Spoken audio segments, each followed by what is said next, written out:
analizando esto, hermano, yo quiero ser bien breve,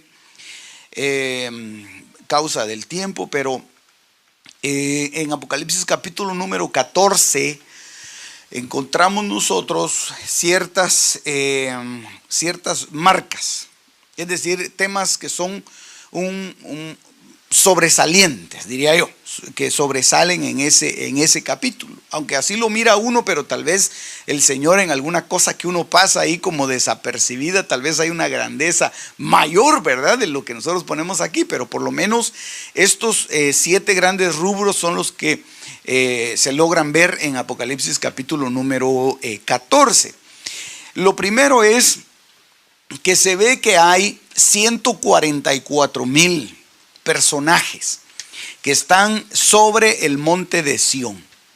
Estos son hombres, bueno, yo digo personajes porque yo entiendo que también hay dentro de esos, hermanos, hay una función, digamos, varonil, entiéndase varón y varona, ¿verdad? Pero que son llamados por Dios y lo acompañan en el monte Sión. Entonces estos hombres vienen y son sacados de la tierra. Estos habían sido tomados de entre la tierra, pero ya habíamos visto nosotros que en el capítulo número 7 también se mencionan los 144,000 sellados. Estos 144,000 son sacados, pero son ministros que quedan en la tribulación para acompañar, para ministrar, para poder hacer la tarea sobre aquellos que se han quedado. Recuérdese que ahí se manifiestan los 2 testigos también, que en esta línea de tiempo vamos a ponerlos, siempre lo hacemos de esta manera para poderlo entender un poquito mejor. Aquí es la mitad de la tribulación y entonces aquí están los 2 testigos. Ok, no voy a hacerlo muy largo esto porque esto ya lo hemos platicado. Otra cosa es que se oye en Apocalipsis 14 el cántico de estos 144,000. Estos arpistas, hay unos arpistas que empiezan a cantar un canto que solamente estos 144,000 lo pueden entender, pero estos 144,000 ya están sobre el monte de los olivos. Acá, según Zacarías también capítulo 14, ¿verdad? Están ya acá, entonces aparecen inicialmente en esta etapa, pero estos son llamados, escogidos y fieles y están acompañando al Cordero en su última manifestación epifánica, que es en donde destruye al hijo de la iniquidad. Otra cosa que se ve en Apocalipsis capítulo 14 es que se ve que vuela un ángel con el evangelio eterno. Entonces hay un ángel acá que sale y dice que viene anunciando el evangelio eterno, que ahorita lo vamos a ver, pero es una faceta del evangelio que solamente va a ser predicada en la gran tribulación. Es un evangelio que trae 2 facetas prácticamente, así como cuando fue con Juan el Bautista. Una fue arrepentirse, el arrepentimiento, y la otra faceta, ya después del arrepentimiento, es convertirse, ¿verdad? Arrepentirse, convertirse, y que lo lleva hacia ver al Cordero. Juan el Bautista dijo: he ahí el Cordero de Dios que quita el pecado del mundo. Entonces, este evangelio eterno trae una faceta de arrepentimiento y de conversión, y otra faceta de anuncio de juicio. Este es algo tremendo, porque cuando se manifiesta esto acá, para muchos va a ser para condenación y para otros digamos, en el caso de los de Israel, que es lo que vamos a platicar un poquito más acá, para los de Israel va a ser para que ellos reconozcan al Cordero. Que ellos escuchen de una manera profética la voz de Juan el Bautista diciendo: he ahí el Cordero. Entonces, el que a ellos rechazaron, ahora este ángel se los está presentando, el Evangelio eterno, en donde ellos lo logran ver y lo logran reconocer. ¿Qué otra cosa se da? Se da el anuncio de la caída de Babilonia. Esto lo vamos a ver más adelante en el capítulo 17, 18 y 19. Lo vamos a ver más a detalle. Porque también hay un ángel que dice: cayó la gran Babilonia, ¿verdad?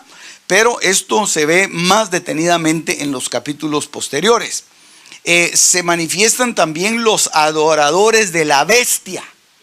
Estos dice que los que adoren a la bestia o que reciban su marca serán atormentados en el lago de fuego y azufre. Entonces, dentro de estos van a estar aquellos que van a apostatar y aquellos de Israel que no quieran recibir al Cordero de Dios que fue inmolado. Entonces ahí se manifiestan los adoradores. Y otra de las cosas que vimos la vez pasada es la siega del trigo que se da en el principio y la vendimia de las uvas. Entonces acá tendríamos las tres etapas que ya platicamos, ¿verdad? La cebada, el trigo y las uvas. Las uvas es tan tremendo porque las uvas, una de las cosas que pasa con ellos es que tienen que entregar toda su sangre, porque se ve que hay en el lagar se pisotean las uvas que se sacan de acá, que es también la última cosecha, es decir, el rebusco, la última cosecha, pero que entran ya muertos, igual que el trigo cuando lo cortan, excepto en el caso de la cebada, que son arrebatados, ¿verdad? Ok, entonces las 7 facetas del evangelio que predica este ángel que está ahí, porque el evangelio usted sabe que es uno, aunque el apóstol Pablo advierte de que hay algunos que vienen predicando un evangelio distinto. Pero el evangelio se divide en 7 facetas básicamente.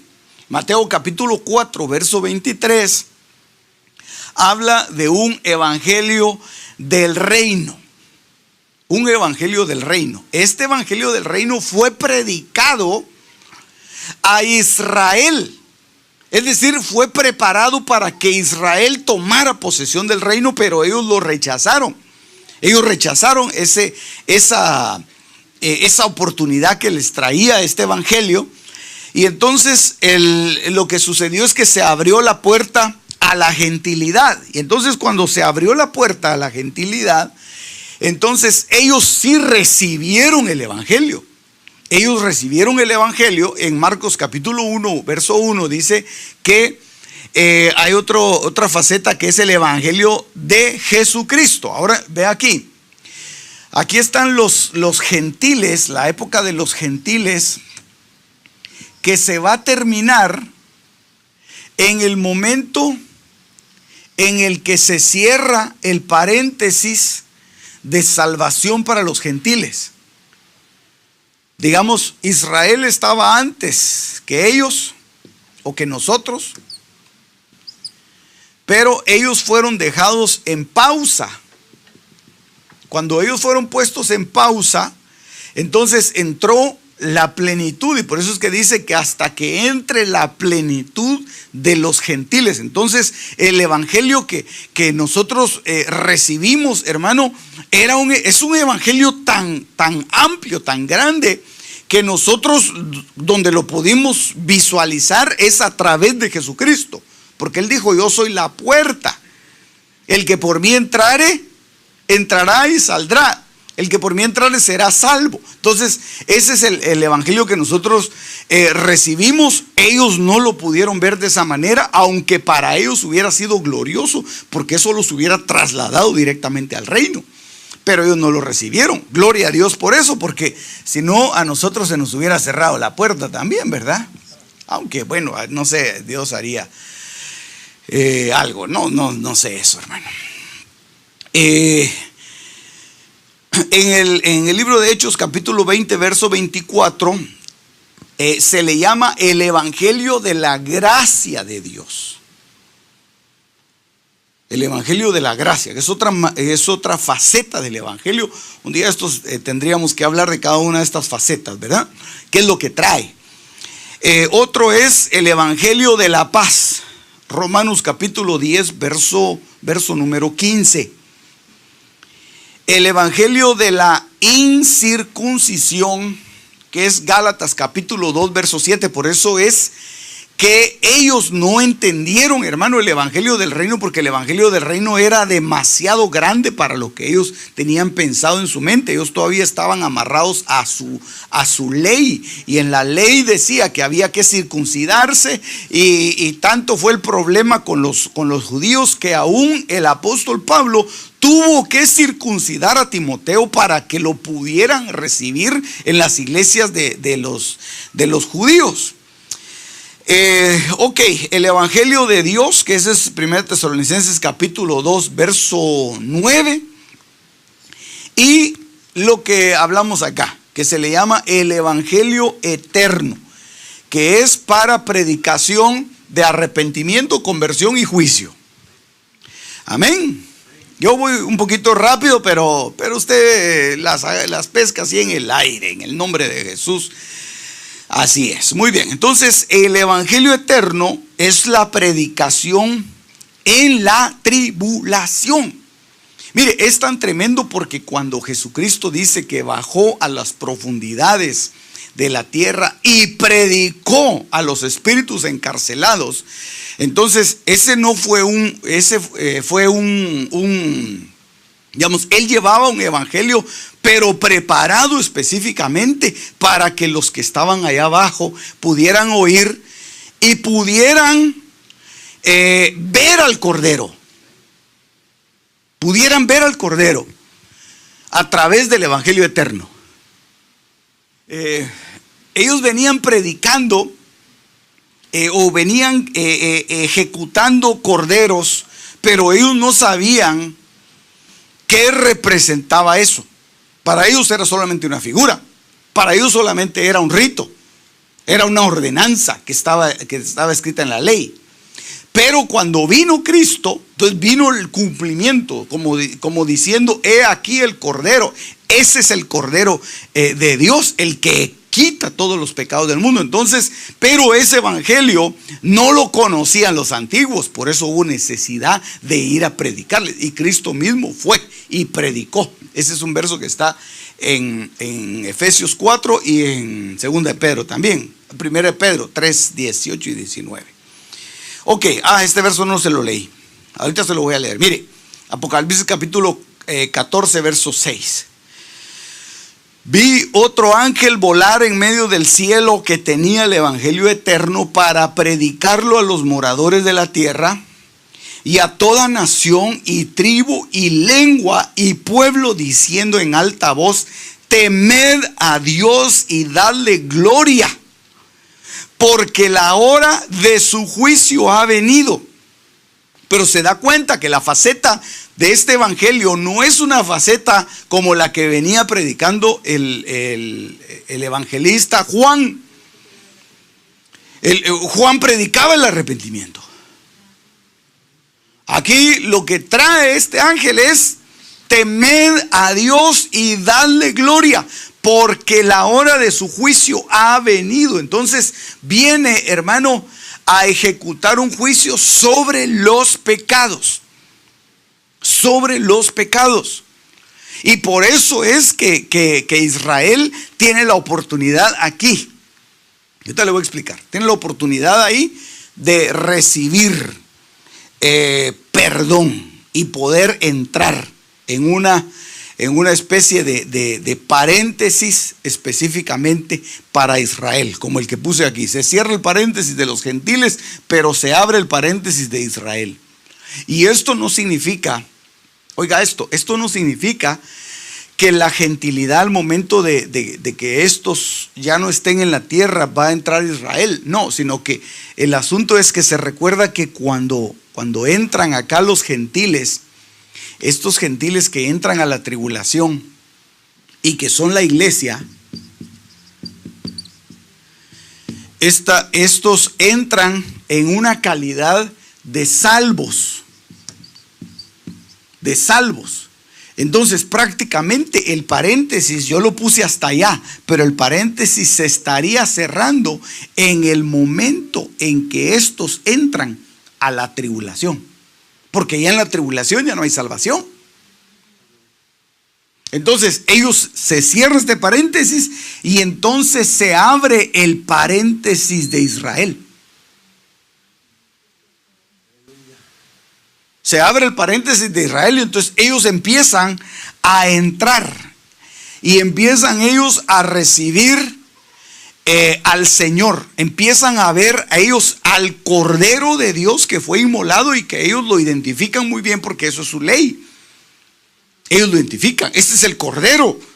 Y entonces lo reciben. Y otra cosa es que ellos empiezan a tener aparecimientos,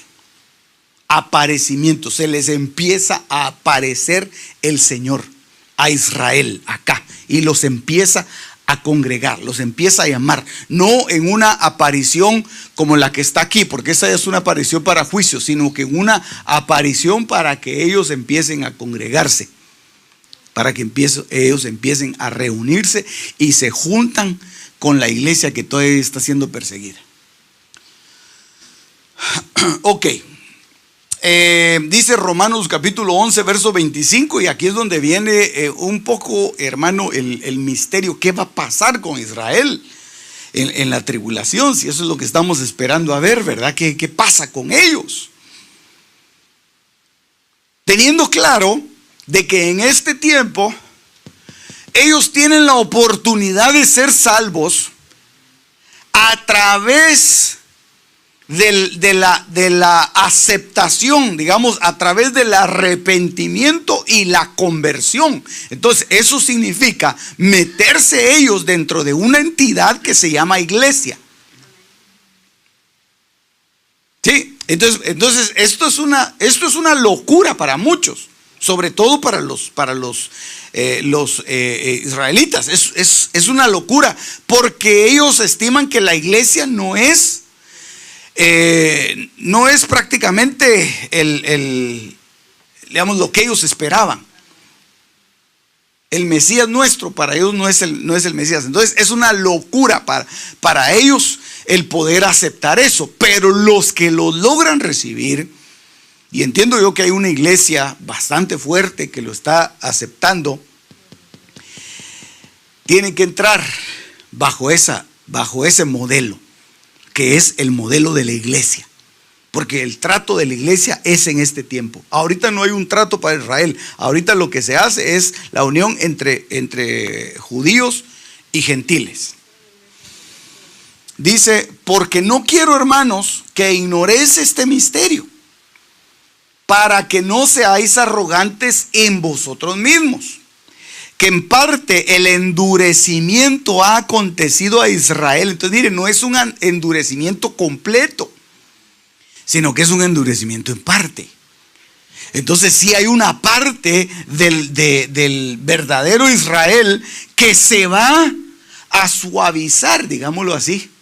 Y entonces van a comprender que Jesús es el Mesías y se van a venir a refugiar a esta entidad llamada iglesia, cuerpo de Cristo. Entonces sí pueden ellos, hermano, ser arrebatados dentro de las primicias, o sí pueden ellos ser salvos en este tiempo.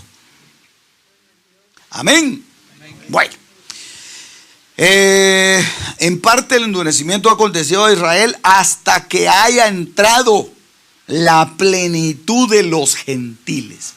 Entonces, la plenitud de los gentiles, yo voy despacio porque necesito que podamos comprender bien esto. La plenitud de los gentiles tiene que darse, hermano.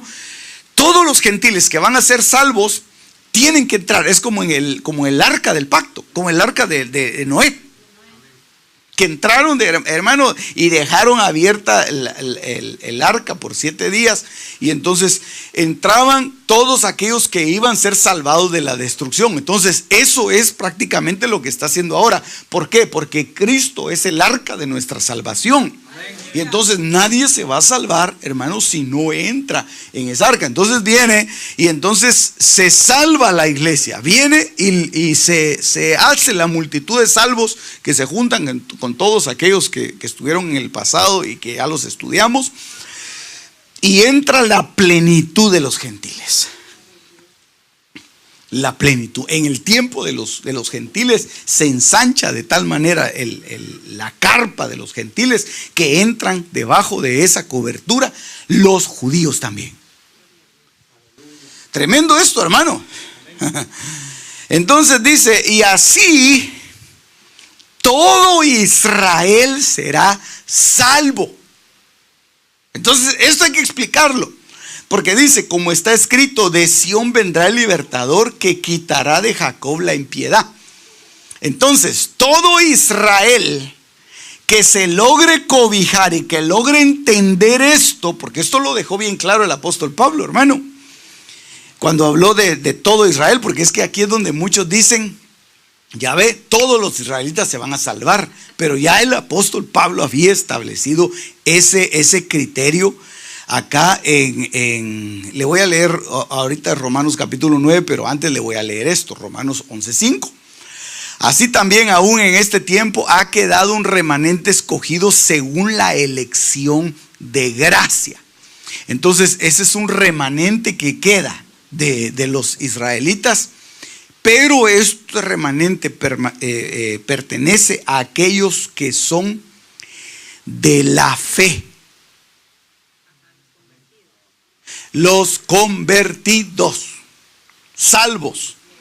Eso lo dice Romanos capítulo 9, verso 6. Aquí es donde complementamos esto. Dice, no como si la palabra de Dios haya fallado, porque no todos los que son de Israel son israelitas. Entonces eso complementa lo que dice Romanos capítulo 11. Ni por ser simiente de Abraham son todos hijos. Miren qué cosa más tremenda. No es por familiaridad. Por eso es que los fariseos se confundieron, porque dijeron, nosotros tenemos un padre, nosotros somos hijos de Abraham. Porque ellos ya habían revisado su genealogía, habían visto su ADN, su sangre, y ellos efectivamente, hermano, ellos efectivamente estaban en la línea genealógica, en la genealogía de Abraham. Pero entonces el Señor les dice, si ustedes fueran hijos de Abraham, es decir, les está diciendo, ustedes no son hijos de Abraham si no hacen lo que hizo Abraham. Entonces aquí viene y dice, ni por ser simiente de Abraham son todos hijos, sino que en Isaac. Entonces, vea, hermano, Isaac es el hijo de la promesa. En Isaac te será llamada descendencia. Esto es, no los que son hijos según la carne son los hijos de Dios, sino los que son hijos de la promesa son contados por simiente. Entonces, efectivamente, toda la simiente que son de fe será salva. Aleluya. Entonces ellos se van a salvar. El asunto es que cuando este paréntesis se cierre, entonces ya Israel ya no viene a un arrepentimiento, sino que ellos ya vienen a un juicio. Temed a Dios y dadle gloria. Entonces ellos ya vienen en otra etapa. Ellos ya vienen en otro reconocimiento que les va a costar la vida. Por eso es que se da la cosecha del trigo y después se da la cosecha de las uvas. Ellos entran muertos, pero entran. Es como la última cosecha, pero entran. Ok, 2 Corintios 3:14 dice, pero sus mentes fueron cegadas, porque hasta el día de hoy, cuando leen el Antiguo Testamento, permanece sin ser quitado el mismo velo, el cual Cristo abolió. Y aún hasta el día de hoy, cuando Moisés es leído, el velo está puesto sobre el corazón de ellos. Pero cuando se conviertan al Señor, el velo será quitado. Entonces eso representa, hermano, de que ellos, no por ser israelitas, es automático el traslado. Ellos tienen que quitar el velo, porque si no, entonces imagínense a quienes les fue a predicar el apóstol Pablo. Les fue a predicar a los que iban a ser salvos. ¿Para qué? El apóstol Pedro les fue a predicar a los judíos. El apóstol Pablo se fue a la gentilidad. Pero ¿para qué predicarle a los judíos si ya eran salvos? Aquí porque hay un evangelio de juicio, pero acá porque era un evangelio de arrepentimiento. Entonces, y ese es el evangelio que predicaban los discípulos, ¿verdad? Ok. ¿Cómo va a ser la manifestación a Israel? Esto ya se lo había enseñado un poquito, pero le voy a agregar algo acá. Aleluya. La manifestación a Israel se va a dar específicamente en dos maneras. Digamos, saliéndonos de la gentilidad y de la iglesia, porque eso es una manifestación completa para la iglesia, la que yo le puse ahí. Pero la manifestación para ellos va a ser a través de una parusía y a través de una epifanía. Por eso es que en el Nuevo Testamento la palabra parusía se menciona 24 veces. Eso representa, hermano, que hay una presencia, que hay una manifestación física, que hay una reunión, se va a manifestar. Y es donde dice Zacarías que se presenta al Señor y le preguntan de dónde son esas heridas que traes. Y entonces él dice, esas me las hicieron en la casa de mis amigos, pero es una parusía, es una manifestación física que se da durante este tiempo con el propósito de atraer a Israel, de atraer. Entonces va a haber una gran cosecha. Va a haber una gran cosecha, hermano. Esto no crea usted que es poca cosa. Esto va a ser un avivamiento tremendo dentro de Israel, dentro de Jacob. Va a ser un avivamiento. ¿Por qué? Por eso esta semana se le llama la angustia de Jacob. Ellos van a ser presionados de tal manera que van a tener que reconocer. Entonces, cuando ellos reconozcan, entonces en ese momentito ellos son arrebatados. Son enviados precisamente a ser parte de esta entidad que ya se fue.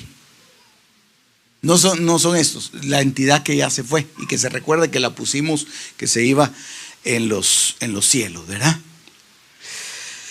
Aleluya.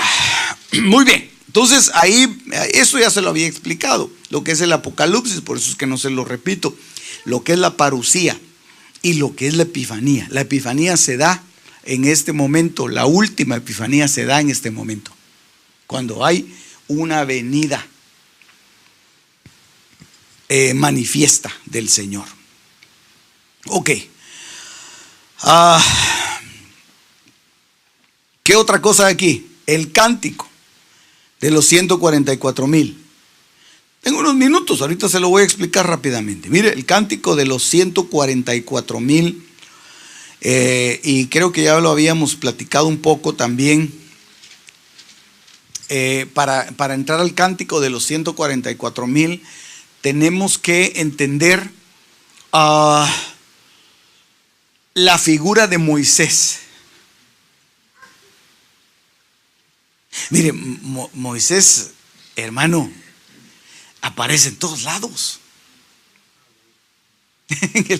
En el antiguo pacto, cuando Cristo estaba aquí, y en el reino, en la venida del Señor, hermano, aparece Moisés. Entonces, Moisés, qué cosa más, qué hombre más impresionante. No le permitieron entrar a la tierra prometida, pero se lo trasladaron directamente al reino. Entonces, ahí están las características, ya se lo había enseñado yo. Fue nacido antes del alumbramiento, fue protegido sobrenaturalmente, fue perseguido para ser muerto. Eso es figura de los más que vencedores. Es llevado por Dios a Tierra Santa, a Horeb. Se le encomienda la misión de sacar al pueblo. Por eso es que hay un trabajo acá que hacen los dos testigos y aquellos ministros que son dejados en este tiempo. Porque es la figura de Moisés. Es la figura de Moisés. Recuérdense que Moisés atravesó el desierto 2 veces. Moisés atravesó el pueblo de Israel lo atravesó solo una vez. Moisés lo atravesó 2 veces. Entonces, ¿qué significa eso? Significa, hermano, de que la tarea de estos que están acá, de los ministros que se quedan, vamos a ponerlo así, de los ministros que se quedan, es una tarea ardua en la preparación de estos que están acá. Pero estos aparecen acá como más que vencedores, aparecen aquí.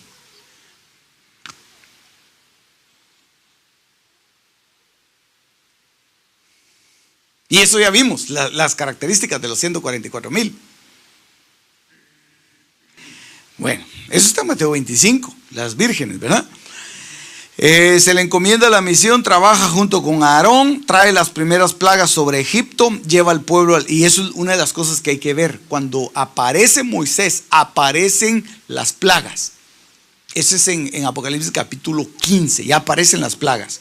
Sustenta al pueblo por 40 años y atraviesan 42 jornadas, que son digamos en los números.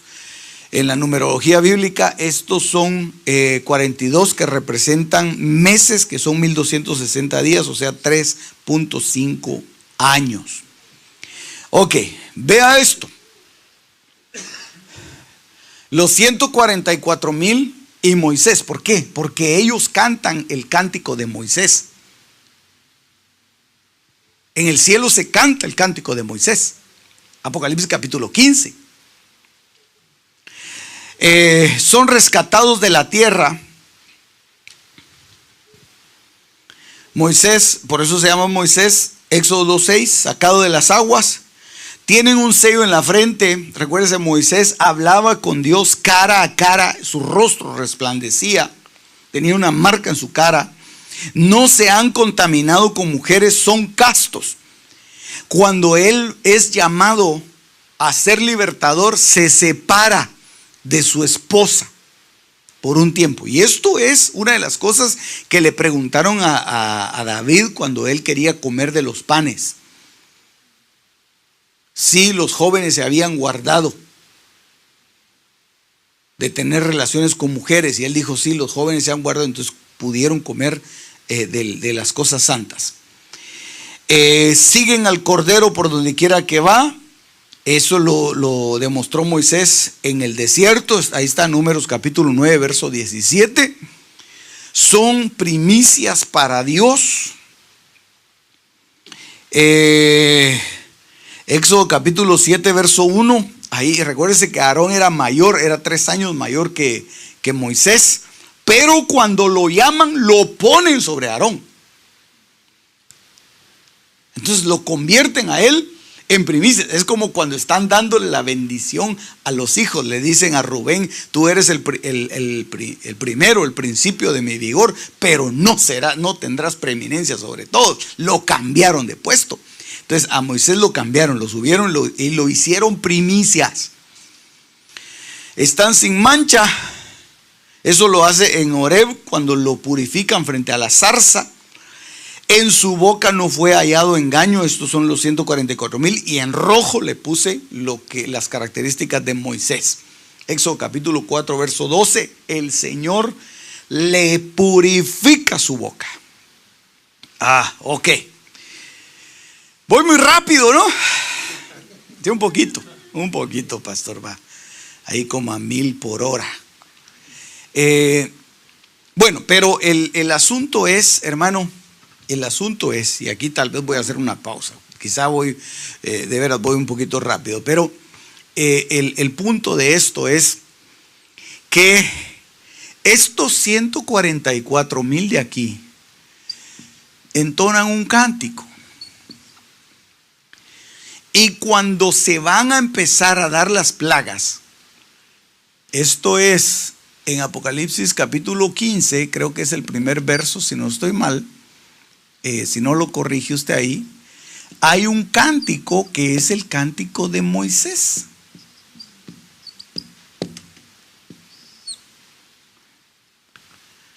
Entonces esto va en sintonía con el evangelio que se predicó para hacer el rescate de aquellos que habían quedado en la tribulación y que eran parte del pueblo de Dios. Y entonces ellos son sacados de ahí, son quitados, y entonces ahí es donde se hace una separación entre los que son salvos, así muy sencillo, y entre los que son perdidos.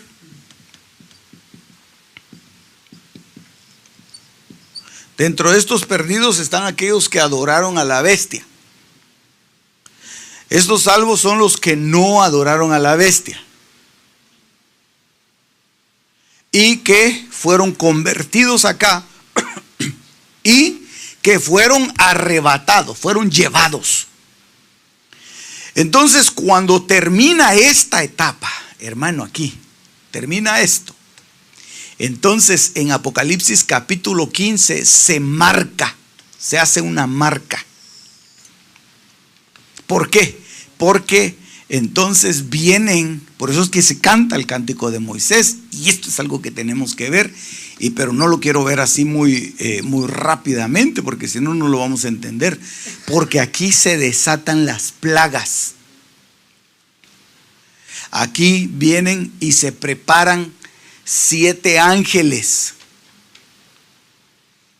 con la copa del furor de Jehová.